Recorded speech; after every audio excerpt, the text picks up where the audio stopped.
આજે તો બહુ વહેલી સવાર થઈ ગઈ હતી કારણ કે અમારે આજે જવાનું હતું સાયબર ક્રાઇમની એક મસ્ત મજાની ઇવેન્ટ જેનું નામ છે સંવાદ, અને જેમાં આવ્યા હતા સીપી સાહેબ, જેસીપી સાહેબ અને ડીસીપી મેમ. તો બહુ મજા આવી ગઈ. ત્યાંથી અમે નીકળ્યા તો મારી રામપ્યારીમાં પડી ગયું પંચર.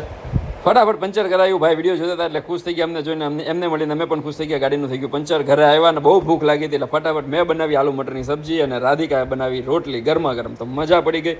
અને જેવો આરામ કરવા બેઠો હતો ત્યારે રાધિકે હવે મારે જવું છે શાક લેવા. તો અમે પહોંચી ગયા શાક લેવાની. એમાં અમારી દીકરીએ જે કરી છે, આની જીપ ચાલે છે ને આને ગાડી ચલાવી છે. બોલો લ્યો. એ કે પપ્પા મારે ગાડી ચલાવી છે. શું ચલાવું તારે? ઘર ભેગી થા, ઘર ભેગી થા. હજી તો ઘરે પહોંચ્યા ના પહોંચ્યા તો મને કે હાલો ડીમાર્ટ. તો ડીમાર્ટ આવ્યા તો અહીંયા બિસ્કિટનું પેકેટ જોયું તો ઓહો એવડું મોટું બિસ્કિટ જો લઈ લીધું હોય ને તો પપ્પાના ભાઈ ન હોય તો આ બિસ્કિટ ખાતા ખાતા આંટા આવી જાય આપણને.